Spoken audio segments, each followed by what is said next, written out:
Assalamualaikum dan salam madani. Nama saya Dia Kaula binti Khairil Fikri yang berumur 10 tahun. Saya bersekolah di SK Kedah, Temerloh Pahang. Kod sekolah saya adalah CBA 7020. Hobi saya membaca komik serta merekod bahan bacaan saya dalam sistem AIMS. Saya bercita-cita ingin menjadi seorang chef. Hari ini, saya ingin membicarakan sebuah novel bertajuk Miss Baker. Penulis buku ini ialah Sabrina Ismail. Buku ini mempunyai 128 muka surat halaman bercetak.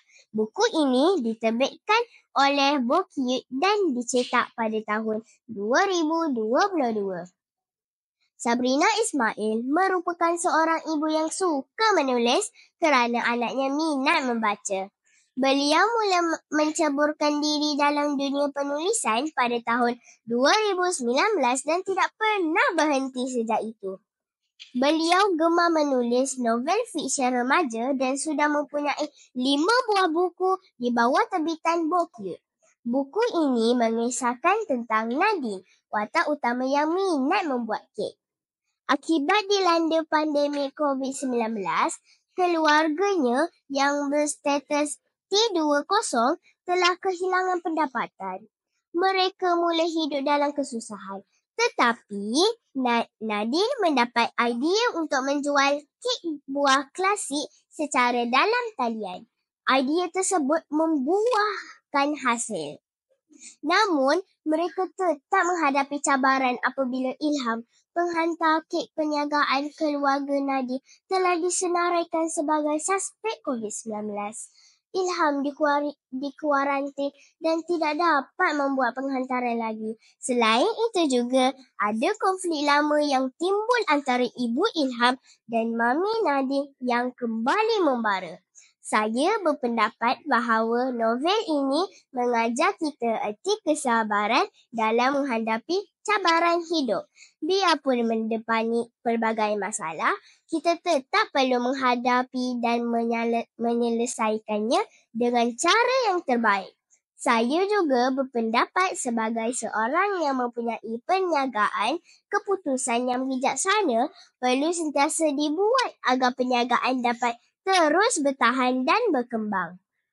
Oleh sebab cita-cita saya hendak menjadi seorang chef, buku ini banyak memberi impak kepada saya. Misalnya, saya dapat mengetahui resepi kek buah klasik. Saya sangat teruja dan tidak sabar untuk mencuba resepi ini sendiri. Selain itu, saya juga memasang impian untuk mempunyai kafe sendiri suatu masa nanti. Sudah tentu novel ini memberi suntikan semangat kepada saya dengan pelbagai tips berniaga secara dalam talian. Saya juga dapat mengetahui ciri-ciri untuk menjadi usahawan yang berjaya. Doakan impian saya tercapai ya.